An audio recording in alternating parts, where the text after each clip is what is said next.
जय श्री राम, जय हो बागेश्वर धाम सरकार। मेरे प्यारे सभी भक्तों, आज की इस वीडियो में मैं आप लोगों को एक ऐसा वाकया सुनाऊंगा जिसको सुन करके आप बिल्कुल चकित रह जाएंगे कि जब एक मुस्लिम लड़की ने उस बागेश्वर भक्त साधु का मजाक उड़ाया, तिरस्कार किया, अपमान किया, तो आखिर उसने ऐसा क्या किया कि जिसके बाद हुआ क्या, पूरे गांव वाले देख करके अचंभित रह जाते हैं।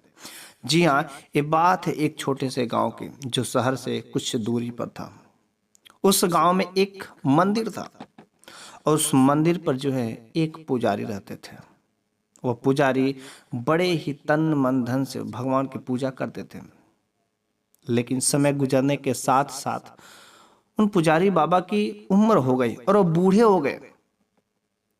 जब अब बूढ़े हो गए तो अब सोच रहे थे आखिर इस मंदिर की सेवा कौन करेगा, भगवान की सेवा कौन करेगा, मंदिर की साफ सफाई कौन करेगा। लेकिन ऊपर वाले के घर में देर होता है लेकिन अंधेर नहीं होता है। उस पुजारी ने प्रभु से कहा कि प्रभु, अब तो मेरा जाने का दिन हो गया है, आखिर यहाँ पर कोई ऐसा शख्स को भेजिए जो आपकी सेवा खातिरदारी कर सके।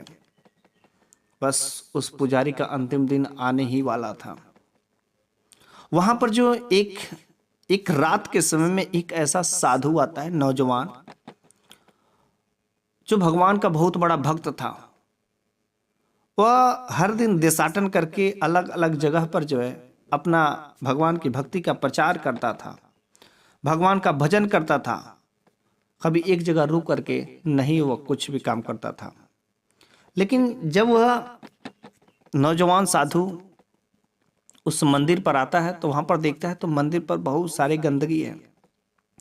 उसको देखा नहीं रह जाता है और वह तुरंत उस मंदिर को साफ सफाई धोना स्टार्ट कर देता है। कहता मेरे भगवान का अपमान कैसे हो सकता है, भगवान के मंदिर में साफ सफाई नहीं है, ऐसा तो हो ही नहीं सकता। तुरंत बिना सोचे समझे उसने तुरंत मंदिर की साफ सफाई करना शुरू कर दी। मंदिर की जब साफ सफाई शुरू कर दी तो सुबह में हुआ तो वह बूढ़ा पुजारी जब उठ करके देखता है तो मंदिर पूरा साफ साफ। कहता आखिर किसने किया, आखिर ये कौन हो सकता है। लग रहा है कि भगवान ने किसी को भेजा ही भेजा है। किसी तरीके से वह भगवान के मंदिर में जाता है, उनकी पूजा करता है। और तब तक वह नौजवान साधु आता है तो पूछता है कि आप कौन हैं। उसने कहा कि मैं एक भगवान का भक्त हूँ, मैं भी भगवान की भक्ति करता हूँ, लेकिन जब मैं रात के समय में यहाँ पर आया तो मैं अपने भगवान का अपमान नहीं देख सकता। इतनी सारी गंदगी मेरे को देखा नहीं गया, इस वजह से मैंने साफ सुथरा सब कुछ कर दिया। उस पुजारी ने कहा कि देखो, अब मैं बूढ़ा हो चुका हूँ, अब मैं आज मर जाऊं या कल मर जाऊं, मेरी तुमसे एक विनती है कि मेरे जाने के बाद तुम इस मंदिर की रखवारी, इस मंदिर की साफ सेवा तथा भगवान की सेवा करो। क्योंकि यहाँ पर जो इस गांव के लोग हैं बिल्कुल भगवान को मानते नहीं हैं, इनका कोई मान सम्मान नहीं करते। इस गांव में मुस्लिम लोग जाते हैं, मुस्लिम की बस्ती है, वे लोग हमेशा अपमान करते रहते हैं। लेकिन मेरी तुमसे विनती है, तुम इज्जत बचा लो, भगवान का अपमान नहीं होने देना। वो नौजवान युवक जो साधु के बेश में था, उस साधु ने कहा ऐसी बात है तो मैं पक्का यहाँ पर टिकूंगा और उस अपमान का बदला लूंगा। जिसने भी भगवान से अपमान किया है, जिसने भी मेरे भगवान के, मेरे प्रभु का अपमान करता है, उनके मान सम्मान में कमी करता है, मैं उसको वंचित नहीं करूंगा। उसके बाद हुआ क्या, उसी शाम उस बूढ़े पुजारी की मृत्यु हो जाती है। अब तो इस मंदिर की रेख देख उस नौजवान साधु पर पड़ जाती है, लेकिन उससे कोई गिला शिकवा नहीं थी भगवान से। वह रोज भगवान की भक्ति करता, नित्य दिन उनकी सेवा करता, सब कुछ वह काम करता था। लेकिन उस गांव में एक मुस्लिम लड़की थी जो बहुत रईस थी। उसके बारे में किसी ने बता दिया कि वह लड़की जो है, जो भी गरीब निर्बल को देखती है उसको बुला करके अपना काम काज करवाती है। अगर कोई उसके खिलाफ कोई जाने का काम करता है तो उस पर अत्याचार करती थी। वो मुस्लिम लड़की काला जादू जानती थी और अगर किसी ने उसके काम को करने का मना किया तो तुरंत वह उसके ऊपर काला जादू करके कोई ना कोई जानवर बना देती थी। इस वजह से लोग उसे भयभीत होते थे और जो वह काम करती थी सब लोग उससे डरते थे। अब हुआ क्या, ये बात धीरे धीरे पूरे गांव में तो फैल ही चुकी थी, अगल बगल में भी फैल गई थी। अब वह सब लोगों पर जो अपना हुकूमत करना चाहते थे। इस वजह से किसी को भी अगर कोई काम कह देते तो क्या मजाल कोई मना कर दे, मजबूरन जाना ही पड़ता, क्योंकि हो सके वह मेरे ऊपर काला जादू करके कोई जानवर बना दे।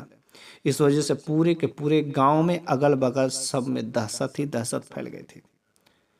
एक दिन उस लड़की ने उस मंदिर के पास से गुजरा तो उस साधु को देखा जो मंदिर में भगवान की सेवा कर रहा था, और वह मंदिर पर बैठा हुआ था।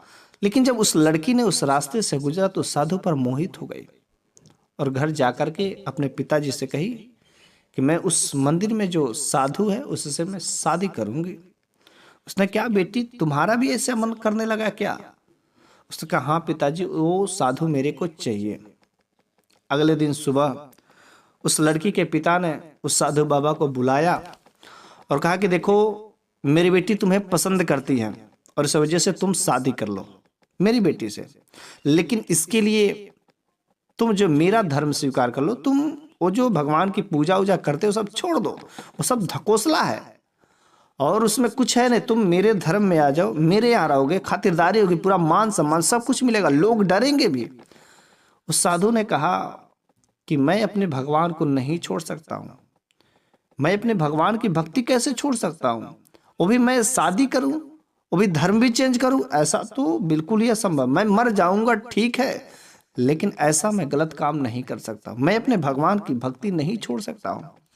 उस आदमी ने कहा, शायद तुम मेरी बेटी के बारे में नहीं जानते हो। साधु बाबा ने कहा, मैं आपकी बेटी के बारे में भली भांति से परिचित हूँ, गांव वालों ने कुछ लोग मेरे को उसके बारे में बताए हैं, तो मैं इस तरीके से भली भांति से परिचित हूँ, मुझे आपकी बेटी से कोई डर नहीं। वहां पर उसकी बेटी भी खड़ी थी। बेटी ने कहा कि साधु, तुम क्या मुझसे डरते नहीं हो? मैं तुमको अभी छिपकली बना दूंगा, एक अजीब जानवर बना दूंगा। साधु बाबा ने कहा, ठीक है, तो तुम मुझे भी जानवर बना दो, क्या दिक्कत है? उस लड़की ने तुरंत कुछ मंत्र पढ़ा और उस साधु के ऊपर जो फेंक दिया, लेकिन साधु बाबा के ऊपर कोई प्रभाव नहीं हुआ। वो लड़की अचंभित हो गई, आखिर इसके ऊपर कोई असर क्यों नहीं हुआ? साधु बाबा ने उस लड़की से क्या क्या तुमने अपनी पूरा कर ली? बेचारी कुछ बोली नहीं, वो लड़की का बोलती बंद हो गया था। साधु ने तुरंत जल लेकर के अपने कमंडल में से जल का आचमन करके उस लड़की के ऊपर फेंक दिया।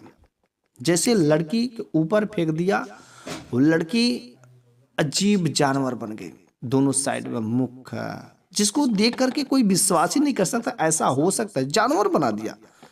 अब वो जानवर बन करके तुरंत पूरा गांव में वो लगी घूमने, सब लोग देख करके पूरा अचंभित हो गए। घूम करके वह लड़की फिर से अपने घर पर ही चली आई, वह जानवर के बेस में। उसका पिता बिल्कुल ही अचंभित रह गया कि मेरी लड़की गई तो गई कहाँ, जिसको जानवर बना दिया। उस जानवर के पीछे, अजीब जानवर को देखने के लिए उसके पीछे पीछे पूरे गांव वाले भी चले आते हैं।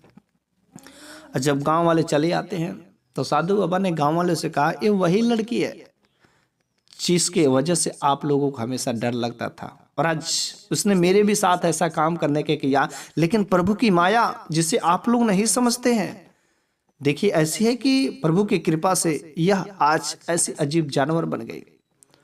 लेकिन वो लड़की जो जानवर बन गई थी उसे बहुत ही गुस्सा आ रहा था, बहुत ही खतरनाक वो दिख रही थी, और वह साधु बाबा के ऊपर जो अटैक करना चाहिए, लेकिन तुरंत साधु बाबा ने जैसे ही वो अटैक करना चाहिए, साधु बाबा तुरंत उसके ऊपर थूक दिया।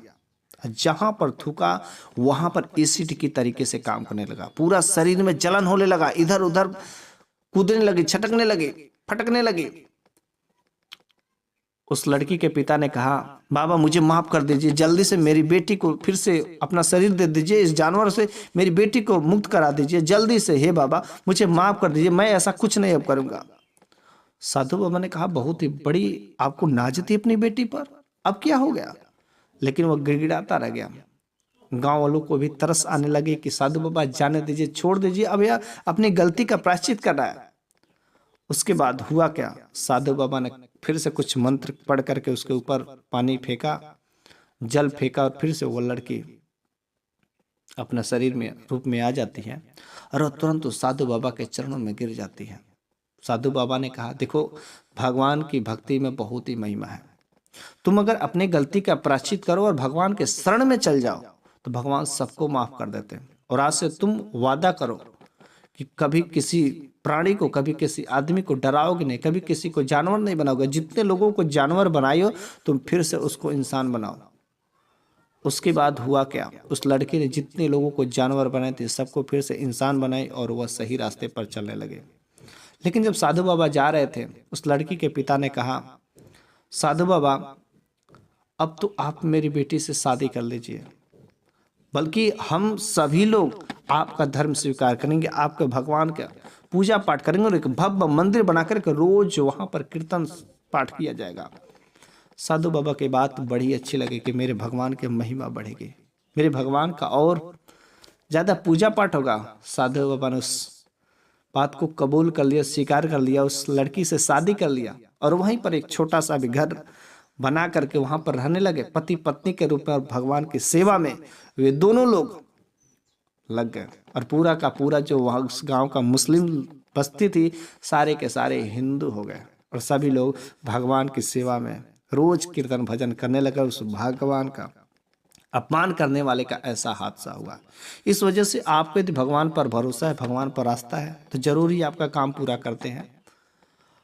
और भगवान का अपमान तो कभी करना ही नहीं चाहिए।